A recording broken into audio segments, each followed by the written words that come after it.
Hello everyone, welcome to Indian Economy by Aman Soni. In today's news, sir, we shall be discussing the important articles related to economy from the Hindu newspaper. In the editorial page, there is an article about the MSME sector.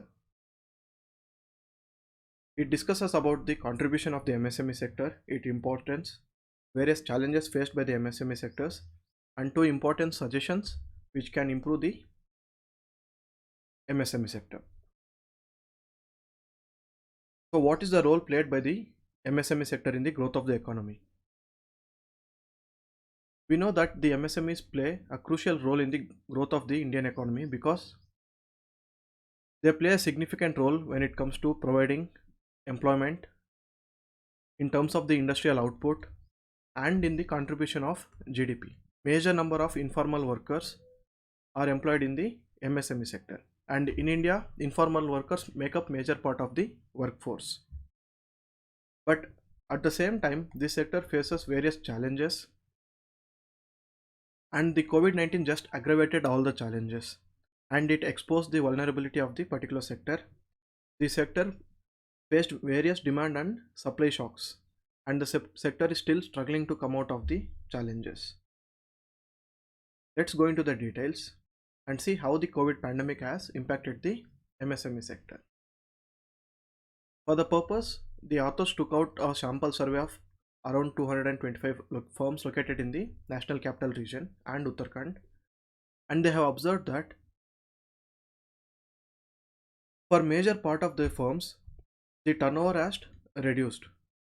The turnover of almost 90% of the firms, that to the small firms especially, had declined during the pandemic. And when it comes to the collapse of business, almost 30% of the firms, the business was completely collapsed. And for another half of the firms, there was decrease in demand because of fall in consumption and because of fall in the overall demand in the economy. And for another 36% of the firm, they faced problem because of the supply chain disruptions. Because of the lockdowns, the raw materials could not be delivered at the time to the manufacturing firms, and they were not able to produce the goods, manufacture the goods and send it to the market. Because of supply chain constraints, another 36% of the firm got affected. And the authors list out the various reasons. This could be helpful in our mains when we want to write about the challenges faced by the MSME sector. The main problem is the financial resources, that is the fall in turnover because of the reduced business. Because of the low demand, the sales was low. Because of the sales was low, the turnover and the profits also got directly impacted. So the fall in turnover, and this was majorly caused because of the restriction in the economic activities and the lockdowns. And the other major problem in the demand side was the fall in demand, fall in the consumption demand, especially in the rural areas, and shortage of raw materials in the supply chain, restriction on trade, and slow recovery of the market. And because of the overall economy getting affected, the other major delays on the financial side was the delay in payments and labor shortages. Because the workers migrated to their native places, to their states during the lockdown, there was labor shortage, and because the suppliers and the retailers were affected, the payments to the MSME firms also got delayed. Because of this, the manufacturers of the MSME, they got stuck into the financial problems. All this got impact on the employment directly, and it almost impacted to the extent of 20%, 25% of the employment in the sector. And the major part of the people who got affected are the informal sector, because majorly informal sector workers are employed in the MSME sector. This would directly have impact on the poverty, hunger, nutrition and other aspects of the economy. The firms also faced problem when it comes to the revival in the business. For example, delay in the payment issues, reduced demand, lack of financial resources, supply chain disruptions, increased cost of production because of the increase in cost of raw materials, which cost because of the supply chain disruptions, and increase in cost of crude oil. and lack of skilled workers during the pandemic. All this, and majorly the major risk of any business is the business uncertainty risk. You're not sure about the future, what is going to happen, what is going to be the consumption, what is going to be the demand, because of which you're not able to produce. So the major risk is the business uncertainty risk here. And the government came up with the Atmanirbhar package to protect the MSMEs and give them financial packages, but only half of them utilized the Atmanirbhar package because they did not take the benefit of the government financial assistance package because they were not sure about the consumption demand and future demand, because they were uncertain, the business uncertainty. Because of the uncertainty, even though there was financial help given by the government, they did not take up that because the Atmanirbhar package involved some grants and loan moratoriums, extension in the loan payment period. So even if they take a loan and produce, what if there is no demand for the goods that they are producing? So that would be a risk and they will have to incur the loss. So almost half of the firms didn't take the Atmanirbhar package. And the authors say that the government, instead of giving Atmanirbhar package to that extent, it should have focused more on the revival of demand. Because if the demand had revived in the economy, automatically it would have increased the demand for the goods and services. So these companies would have borrowed money from the banks and they would have invested and they would have produced goods and supplied it into the market. So increase in demand would have been a better option because it will kickstart the economy. At the same time, it did not affect all the firms in a negative way. There are also gainers in the pandemic. For example, almost 10% of the firms reported increase in their turnover. The firms which are related to the health activities, manufacturing of pharma, medicines, chemical and botanical products, and firms related to fast food, food and beverages, ready to eat foods, and manufacturing of apparels. All these MSMEs, they saw their increase in the business during the pandemic because of the lockdowns and work from home. And how did these companies cope up? They majorly went for the use of e-commerce platform because of the lockdowns, and they went in for the production of mask, sanitizer, home delivery products. They nicely used this opportunity of the pandemic and they shifted to the production of these items which were in demand during the pandemic. And this shows the resilience of a firm that if they have proper financial sources, they can adopt into the new technologies and take up the new opportunities that the uncertainty offers.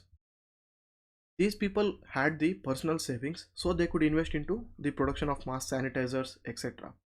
But those firms which are not able to avail any loans, they were not able to invest into the technology and avail of the new business opportunity. So that shows that financial planning and access to finance becomes very important, because when you have access to finance, you can invest into the right technology to take up the right business opportunity and make business. So what should the government do?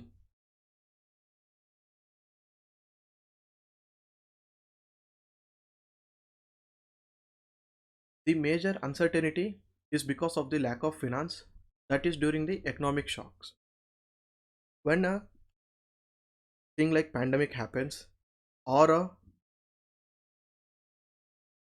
natural disaster happens, it would all affect the economies and the uncertainty would lead to the economic shock. So the government should make provisions to protect the MSMEs from such type of economic shocks. And for that the author gives two suggestions.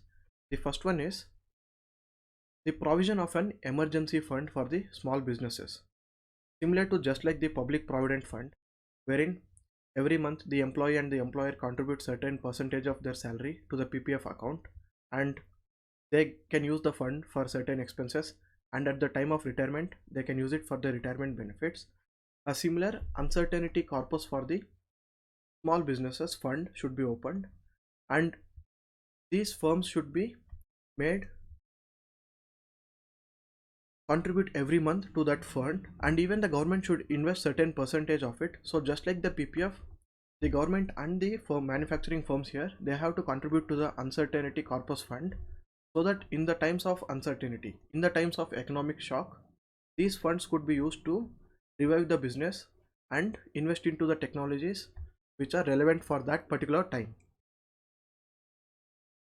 So people may not go for this forced saving scheme, but the government should encourage it by providing lucrative returns on the amount invested, and the government should also contribute certain percentage to the corpus so that it would encourage the MSMEs to invest into that. And the other measure that the government could take is the small business insurance scheme. This is just like the term insurance, wherein in case of the occurrence of an uncertain event, the insurance company will bear the loss. So we know that there are huge number of MSMEs and the insurance market can be tapped into this. There is a huge potential for insurance here. So this could be a win-win situation both for the insurance sector and the MSME sector. For the insurance sector, they can increase their business by tapping into the MSME market, and for the MSMEs, it would provide a safety net. When we take the insurance, it is a safety net against the uncertain future, against the uncertain economic shocks. So how would the government encourage it? The government should encourage it by initially paying the certain fraction of the premium amount on behalf of such enterprises for a certain period of time. Then the firms would automatically carry on the insurance project once they are involved into it.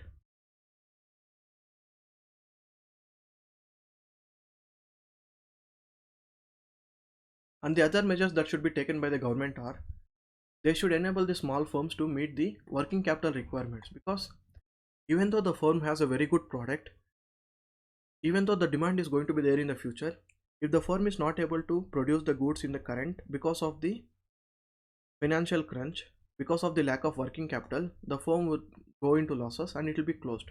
So proper working capital needs have to be met through banks and other financial agencies, and the working capital would help in continuing the business during a economic shock, during the downturn of the economy, in retaining the workforce so that employment won't get affected. And employment not getting affected and retaining the employment will again have a positive impact on the economy, where the person, if he is unemployed, the consumption demand would get reduced in the economy and it would have impact on the overall economy. But if he is in the job even during the pandemic and other events, then he would have a regular income so that the overall demand in the economy would sustain. And working capital needs, if they are met, they would also help in investing into new technologies so that new business opportunities could be attracted. So the government should make sure that a sense of security is provided to the MSMEs during the abnormal business cycle, because business and the consumption demand, it is all based on the expectation of the future events. So if the consumers feel that the future the prices are going to be increased, the current consumption would get affected. If the MSME feel that there is not going to be any consumption demand in the future, again the production will get affected. So the business sentiments have to be retained. The government has to take care of the sentiments in the economy. And the major thing that should be done by the government is addressing the demand issues. If the consumption demand is kick-started in the economy, automatically it would kickstart the growth in the economy.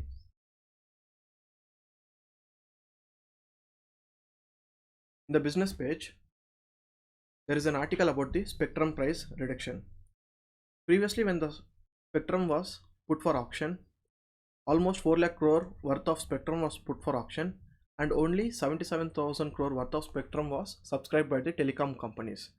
This was because of various reasons. The telecom companies, because of the cutthroat competition, they were suffering huge losses and they did not have capital to invest into the spectrum. So if the telecom company doesn't invest into the spectrum, it cannot expand, and if it cannot expand, it cannot tap into new subscriber base or provide new services to the subscribers. So it would impact the business of the telecom companies, and it would be a loss for the government also, because having a spectrum which is not utilized is a loss for the government, because when you can make revenue out of that by providing the spectrum, if there is nobody to take the spectrum, then that would be a loss, right? So that Government realized that there should be a balance between generating revenue and using the available spectrum sustainably. So that's why currently the prices of various spectrum was reduced. Almost the base price for airwaves was reduced by 40% across all the spectrum bands on an average. So because of this reduction in the base price of spectrum, when in future it is going for the auction of spectrum waves, it is hoping that there would be more subscribers for the spectrum, such a way that the government would also get more revenues. We can skip this news related to TCS and this news. Here just the headlines is important. In March, the demand for fuel increased by 4.2%, which made it up 3-year high. So we can see that the consumption of fuel is increasing. That means the manufacturing and the logistics sector, it is picking up. The economy is picking up. So the consumption in fuel is the macroeconomic indicator about the level of economic activity. We can skip this news. Here in the economic survey, we have seen that during the pandemic, the NPS of both the public sector banks and the private sector banks reduced. So if the NPS are reduced, the amount of provision that the banks have to make towards the bad loans will also reduced. So if the amount of provision has reduced, means now the banks have more money to lend. So instead of keeping that amount in provisions, they can lend this amount. Because of the lending, the increase in business for the banks, now they have more amount to lend, so they can lend more and they can have more business, because of which the profits of the banks also increase. And because the NPS are low and the provisions are low, the capital adequacy ratio will also improve, because the bank need not put in more capital to cover the additional provisions and losses. So it would directly impact the profits on one hand, and it would also impact the capital on the other hand. It would improve the balance sheet of the bank. That's what this is saying about bad loan dip to aid bank profitability. Because of reduction in NPS and bad loans, it is directly impacting the profits of the banks. We can skip this news. These are the articles related to economy today. Thank you so much.